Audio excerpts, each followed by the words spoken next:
அத்தனை தோழர்களுக்கும் வணக்கத்தை தெரிவித்துக் கொண்டு, அன்பார்ந்த வேடிக்கை பார்த்துக் கொண்டிருக்கின்ற தோழர்களே, மோடி மீண்டும் ஆட்சிக்கு வந்தால் இந்தியா எப்படி இருக்கும்? இதுவரைக்கும் இந்த 10 ஆண்டு காலத்தில் எல்லா வடநாட்டிலையும் அனுபவிச்சுட்டு இருக்கிறானுங்க மோடி ஆட்சியால. எப்படி கொரோனா இந்த 3 ஆண்டுல கொரோனா எப்படி கொஞ்சம் கொஞ்சமா மனுஷனை கொரோனா கொன்னுச்சோ, அதே போலதான் இந்த 10 ஆண்டுகால ஆட்சி, மோடியோட ஆட்சி. கொரோனாவது கொஞ்சம் கொஞ்சமா கொல்லும், ஆனா மோடி மீண்டும் ஆட்சிக்கு வந்தால் ஒரே அடியா கொன்னுடும் மோடி ஆட்சி. அதாவது மோடியை ஏன் நம்ம வீழ்த்தணும் அப்படின்னா, நிறைய விஷயங்கள் சொல்லிக்கிட்டே போகலாம். நான் மட்டும் இல்ல, இங்க மேடையில் அமர்ந்து இருக்கிறவங்களும் சரி, இங்க எதிரில் அமர்ந்து இருக்கிறவங்களும் சரி, அவ்வளவு பேரும் பேசினாலும் சொல்லி தீராது. அவ்வளவு சொல்லிக்கிட்டே போனேன். என்ன விட்டாலே நான் ஒரு வருஷம் ஃபுல்லா மோடியோடைய துரோகங்களை நான் பேசிக்கிட்டே இருப்பேன். அவ்வளவு துரோகம் இந்திய நாட்டுக்கு மட்டுமல்ல, குறிப்பா தமிழகத்துக்கு ஏகப்பட்ட துரோகங்களை செஞ்சிருக்கிற. அப்படி இந்த மோடி என்ன செய்யல, மோடி இல்ல என்ன செஞ்சார்னு வேடிக்கை பார்க்கிற அதிமுக காரங்களா இருக்கட்டும், இல்ல மோடி கூட கூட்டு சேர்ந்திருக்கிற பாமக காரங்களா இருக்கட்டும், இல்ல நாம் தமிழரா இருக்கட்டும், யாரு வேணாலும் சொல்லலாம், ஏன்பா என்னப்பா செய்யல மோடி அப்படின்னு. என்ன செஞ்சா மோடி சொல்றேன் கேளுங்க. அதாவது மோடி செஞ்சதுக்கு முன்னாடி இப்ப நம்ம மேடையில போட்டிருக்கோம், இந்தியா கூட்டணியை ஆதரிப்போம். இந்தியா கூட்டணியை ஏன் ஆதரிப்போம்னா, இந்தியா கூட்டணி நமக்கு என்ன செஞ்சிச்சு. இப்ப இங்க பேசின மாதிரியே அக்கா ஜெஸ்ஸி அக்கா பேசினாங்க பாருங்க, 100 நாள் வேலை திட்டம், அருமையான திட்டம். கிராமங்கள்ல ஏழை எளிய மக்கள்லாம் அந்த 100 நாள் வேலைக்கு போயிட்டு அவங்களோட அன்றாட செலவுகளை பாத்துக்கிறாங்க. இந்த டிவியில விளம்பரம் போடுறான் அதிமுக எடப்பாடி சொல்றான், 100 நாள் வேலையை 150 நாளாக உயர்த்துவேன் என்று சொன்னாரு ஸ்டாலின் அவர்கள், செஞ்சாரா? அட துப்பு கட்டவங்கள, 100 நாள் வேலை செஞ்சதுக்கு இதுவரைக்கும் பணம் கொடுக்காம இருக்கிறான் மோடி. மோடிய கேள்வி கேட்க உனக்கு துப்பு இருக்குதா முதல்ல? ஆனா காங்கிரஸ் அரசு சொல்லி இருக்குது, 100 நாள் வேலையை 200 நாளா ஆக்குவோம், 300 ரூபாய் காசை 400 ரூபாய் ஆக்குவோம் அப்படின்னு. அதனால நாங்க ஆதரிக்கிறோம். அதே போல சொல்லிட்டே போகலாம். ஆனா இதுல என்ன ஒரு குறிப்பிட்ட விஷயம்னா, இந்த 100 நாள் வேலையை திட்டத்தை இங்க எங்க இருந்தோ வந்த ஒரு நாட்டியக்காரி, சினிமாவில் நடிக்கிற இந்த குஷ்பு ஒரு அம்மா இருக்கிறாங்க பாருங்க, அது ரொம்ப கேவலமா இந்த 100 நாள் இந்த நம்ம தளபதி மு.க. ஸ்டாலின் கொடுக்கிற பெண்கள் மகளிர் உரிமை தொகை, இந்த உரிமை தொகையை பிச்சை காசுங்கிறாங்க. உண்மையான பிச்சை காசு வாங்குறது நீதான். தமிழ்நாட்டில் இருக்கிற மக்கள் படம் பார்த்து அவங்கள்ட்ட பிச்சை எடுத்த காசுல தான் நீயே தமிழ்நாட்டில் வாழ்ந்துட்டு இருக்கிற ஒரு இந்திக்கார பொண்ணு. நீ தமிழ்நாட்டில் பிச்சை எடுத்துட்டு இருக்கிற. நீ யார பிச்சைக்காரன்னு சொல்லணும்னா, கோயில்ல பார்த்தீங்கன்னா தெரியும், உழைக்காம வெண்ணையும் நெய்யும் தின்னுகிட்டு மணியாட்டிக்கிட்டு புரியாத மொழியை பேசிக்கிட்டு நாமள்கிட்ட நம்ம மக்கள்கிட்ட உழைக்கிற மக்கள்கிட்ட பிச்சை எடுப்பான் பாருங்க, அவனை இந்த பூணூல் போட்டாளுங்க, அவங்கள நீ பிச்சைக்காரன்னு சொல்லணும். நாம மட்டுமா வாங்குறோம் காசு? ஏன் அதிமுக உள்ளவங்க காசு வாங்கலையா? பிஜேபி உள்ளவங்க காசு வாங்கலையா? பாமக உள்ளவங்க காசு வாங்கலையா? உங்களுக்கு எல்லாம் ரோச சூடு சொல்ல பத்துக்கிட்டு அந்த குஷ்பு விளக்கமா தவிர்த்து அடிக்கணுமா அடிக்க கூடாதா? யார நீ பிச்சை காசு வாங்குறன்ட்டு அந்த 1000 ரூபாய் தான் மாசத்துல நாம ஒரு கணக்கு போட்டு வச்சிருப்போம், மாசத்துக்கு இவ்வளவு வருமானம் இவ்வளவு செலவுன்னு. அந்த 1000 ரூபாய் நிறைய தாய்மார்கள்லாம் நம்ம பார்த்துருப்போம், அந்த டிவில எல்லாம் பார்த்துருப்போம். ஒரு குழந்தைக்கு பால் வாங்குறது, ஒரு வயசானவங்களுக்கு மருத்துவ செலவு வாங்குறது, இதே போல எண்ணற்ற உதவிகளுக்கு ரொம்ப உதவிகரமா இருந்தது. அதனாலே நம்ம இந்த இந்தியா கூட்டணியை நம்ம ஆதரிக்கணும்.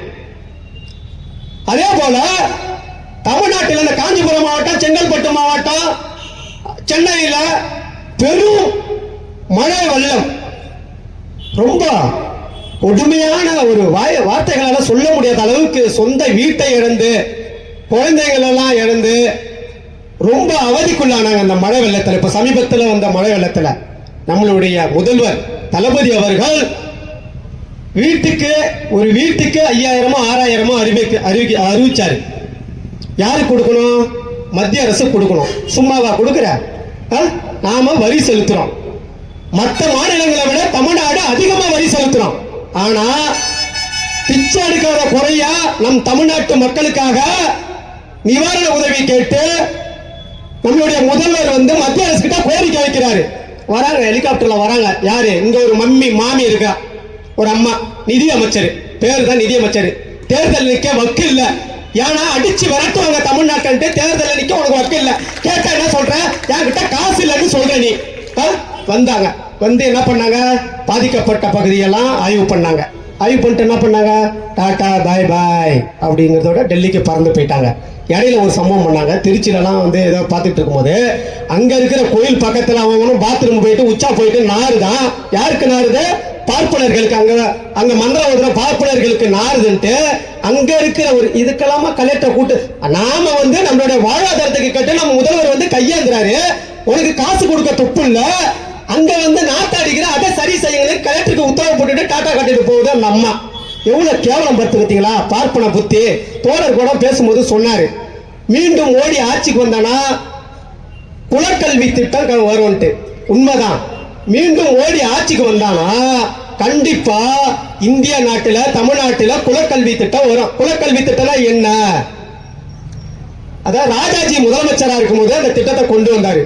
பெரியார் போன்ற ஐயா எல்லாம் போராடி தான் அந்த திட்டத்தை வந்து ஒழிச்சு கட்டினாங்க. இல்லைன்னா அது எப்பயோ வந்திருக்கும். வந்துச்சுன்னா இப்ப நாம கல்லா இருக்கிறவங்க கல்லா இருப்போம், மாடு மேய்க்கிறவங்க மாடு மேய்ச்சிருப்போம், ஆடு மேய்க்கிறவங்க ஆடு மேய்ச்சிருப்போம், பண்ணி மேய்க்கிறவங்க பண்ணி மேய்ச்சிருப்போம், ஆச்சாரி வேலை செய்யறவங்க ஆச்சாரி வேலை செஞ்சிருப்பாங்க. ஆனா பாப்பா மட்டும் மணி ஆட்டிக்கிட்டு உட்காந்து நம்ம தலை மேல ஏறி உட்காந்துட்டு ஆட்டம் காட்டிட்டு இருப்பான். அதுல என்ன குலக்கல்வி திட்டம்னா இப்ப நான் சொன்ன பாருங்க, அந்தந்த தொழிலை அவர் பிள்ளை தான் செய்யணுங்கிறது தான் குலக்கல்வி திட்டம்.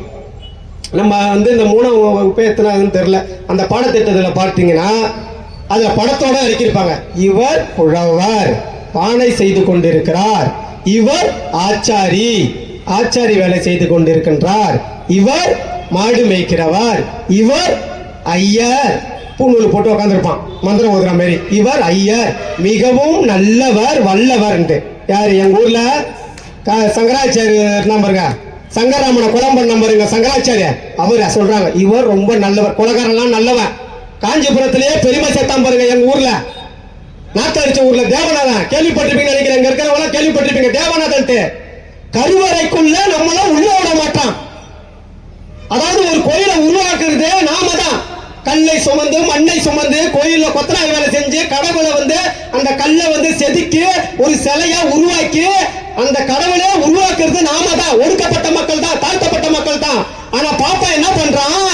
அந்த கல்லை வந்து கருவறைக்குள்ள வச்சுக்கிட்டு கல்லா இருந்தவரு இனி கடவுளா போறாரு, வெளியே போங்கடா தீட்டு போட்டவனுங்களான நம்மளெல்லாம் வெளியே விட்டுறான். கருவறைக்குள்ள இருந்துட்டு அவன் மட்டும் என்ன பண்றான்? சாமிக்கு பூஜை செய்யறான். ஆனா அப்பேற்பட்ட கருவறையில எங்க ஊர்ல இருக்கிற தேவநாத பாப்பான் தேவநாத என்ன பண்ணான்னு அந்த மேடையில சொல்ல முடியாது, கேஸ் போட்டுவாங்க. 4 அறைக்குள்ள என்ன செய்யணுமோ அந்த வித்தையெல்லாம் சிவன் சிலைக்கு பக்கத்துல வச்சுட்டு சிவன் சாட்சியா அங்க போய் வைக்கலாம். கேள்விப்பட்டிருப்பீங்க, வீடியோ பார்த்திருப்பீங்க. இவ்வளவு ஒரு கேவலமான ஒரு காஞ்சிபுரம். இப்பேற்பட்டதுதான் இந்த குலக்கல்விங்கிறது. இந்த குலக்கல்விங்கிறது பாப்பா மேல ஏறி நம்மளை எல்லாம் ஒடுக்கிறது தான் குலக்கல்வி திட்டம்.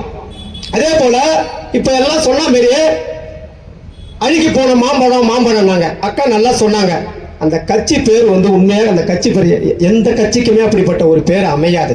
பாட்டாளி உழைப்பாளி, பாட்டாளி மக்கள் கட்சி. கட்சியோட கொள்கைன்னா சமூக நீதி. உன் கட்சியில இருக்கிற ஒரே ஒரு கொள்கையாவது பிஜேபியால நிறைவேற்ற முடியுமா? முடியாது. சிந்திங்க. சாதி வரிக்கு புகழ் போன இந்த மாவட்டங்கள் எத்தனையோ சாதி கலவரங்கள் நடந்திருக்கு. தயவு செய்து வன்னிய சமுதாய மக்கள் சிந்திச்சு பாருங்க. இன்னைக்கு உங்களை எங்க கொண்டு போய் விட்டு இருக்கிறாரு ராமதாஸ் அவன் பிள்ளைக்கு பதவி வாங்கறதுக்காக. அந்த கட்சிக்கு உழைச்சு இன்னைக்கு எலும்பும் தோலுமா இருக்கிற பாட்டாளி சொந்தங்களை சிந்திச்சு பாருங்க. அவன் புள்ள பதவி சுகத்தை அனுபவிக்கிறதுக்காக உங்களை எங்க கொண்டு போய் விட்டுருக்கிறாருன்னு. அதிமுகவை பத்தி நம்ம பேசி ஆகணுங்க. அதாவது மத கலவரத்தை உண்டாக்கிக்கிட்டு இருந்தான் பல மாநிலங்கள்ல. கொள்ளைப்படம் மொழியாக கதவை திறந்து விட்டது இந்த எடப்பாடி ஓபிஎஸ் ஒன்னா இருக்கும் போதுதான் மத வெறியன் சாதி வெறியன் எல்லாம் ஒண்ணு சேர்ந்து இந்த பிஜேபிய தமிழ்நாட்டில் உள்ள புகுத்தினானுங்க. இன்னைக்கு அப்பேற்பட்ட பிஜேபியோட சேர்ந்துதான் இன்னைக்கு இந்த பாட்டாளி மக்கள் கட்சி கூட்டு சேர்ந்து இந்த தொகுதியில அரக்கோணம் தொகுதியில நிக்கிறாங்க. அதாவது எரியிற நெருப்புல எண்ணெயை ஊத்துவாங்க சொல்லுவாங்க பாத்தீங்களா? அதாவது தீக்காயத்துக்கு போயிட்டு மிளகாத்தூளை போட்டா எப்படி இருக்கும், அந்த மாரி ஏற்கனவே பிஜேபி காரன் அங்கங்க மத கலவரத்தை உண்டாக்கி நாட்டை வந்து நாசமாக்கி சுடுகாடாக்கிட்டு இருக்கான். அவன் கூட போயிட்டு சாதி கலவரத்தை உண்டாக்குற இந்த மாம்பழம் போய் கூட்டு சேர்ந்திருக்கு. மாம்பழம் எப்பயோ வந்து அழுகி போயிடுச்சு. அதே போல இலையும் உதிர்ந்து போச்சு. இங்க இருக்கிறது ஒரே திராவிட சித்தாந்தத்தை தாங்கி பிடிக்கக்கூடிய திராவிட அரசு தான் தமிழ்நாட்டில் நீடிக்குது. தமிழ்நாடு தான் இன்னைக்கு ஒட்டுமொத்த இந்தியாவுக்கும் சிம்ம சொப்பனமாக விளங்கி கொண்டு இருக்குது. அதாவது இந்த மாவட்டத்திலே நடந்திருக்கு நினைக்கிறேன். இப்ப சமீபத்தில் பாத்தீங்கன்னா இந்த ஆருத்ரா ஐஎஃப்எஸ் அப்படின்ட்டு பல ஆயிரம் கோடியை கொள்ள அடிச்சானுங்க உழைக்கும் மக்களோட பணத்தை. அந்த கொலைகாரனும் கொள்ளை அடிக்கிறவனா இன்னைக்கு எங்க போய் அங்க வைக்கிறாங்கன்னா பிஜேபியில தான் இருக்கிறானுங்க. பிஜேபி தான் ஒட்டுமொத்த கயவர்களுக்கும் பாதுகாப்பான இடம் பிஜேபி தான். அந்த பிஜேபியில இருக்கக்கூடிய தலைவர் தான் அண்ணாமலை. இவன் ஏன் இங்க வந்து அண்ணாமலை ஃபர்ஸ்ட் அதை தெரியுங்களா உங்களுக்கு? யாருக்கும் தெரியாது. இவன் கர்நாடகாவில் ஐஏஎஸ் படிச்சாங்கிறான். கர்நாடகாவில் அவன் கேலித்தனம் பண்ணதுனாலதான் அங்க இருக்கிறவங்க எல்லாம் மக்களை சேர்ந்து அடிச்சு தமிழ்நாட்டுக்கு விரட்டினானுங்க. தமிழ்நாட்டுக்கு வந்துட்டு இங்க வந்து பொறுக்கி கட்சிக்கோ கொள்ளமாரி கட்சிக்கோ கொள்ளடிக்கிறவனுக்கோ தலைவராகிக்கிட்டு இப்ப நடைப்பயணம் போனான். ஆட்டுக்குட்டி அண்ணாமலை நடைப்பயணம் போனான். அவன் ஐஏஎஸ் அமைச்சர் வந்து ராஜினாமா பண்றப்போ அவனோட கிலோ பார்த்தீங்கன்னா ஒரு 60 கிலோ இருக்கும். நல்லா ஆளு ஓட்டம் இதுவா போலீஸ்கார மாதிரி டிப்டாப்பா வந்தான். இன்னைக்கு அவனை பாருங்க, கொளுத்து போன பண்ணி மாரி 100 கிலோவுக்கு மேல இருக்கிறான். அவ்வளவு காசு திருடானுங்க, மொல்ல மாறிங்க, ரவுடிங்க சம்பாதிச்சு கொடுத்த காசு, நம்மளோட காசு. இதெல்லாம் சேர்த்துக்கிட்டு இங்க வந்து ஆட்டம் போட்டு தமிழ்நாட்டை எப்படியாவது கைப்பற்றலான்னு துடிக்கிறானுங்க. அது ஒருபோதும் தமிழ்நாட்டில் நடக்கவே நடக்காது. அதுக்கு எங்களை போன்ற இயக்கங்கள் ஒருபோதும் நாங்க விட மாட்டோம். அதுக்காக தான் இந்த இந்தியா கூட்டணியை ஆதரிச்சு நாங்க வந்து இன்னைக்கு மக்கள் மன்றம் வந்து தேர்தல் பரப்புரை பண்ணாத ஒரு இயக்கம் இன்னைக்கெல்லாம் நாங்க வந்திருக்கிறோம். காரணம் என்னன்னு பாத்தீங்கன்னா இன்னைக்கு நாடே சின்ன பின்னமா இருக்குதுங்க.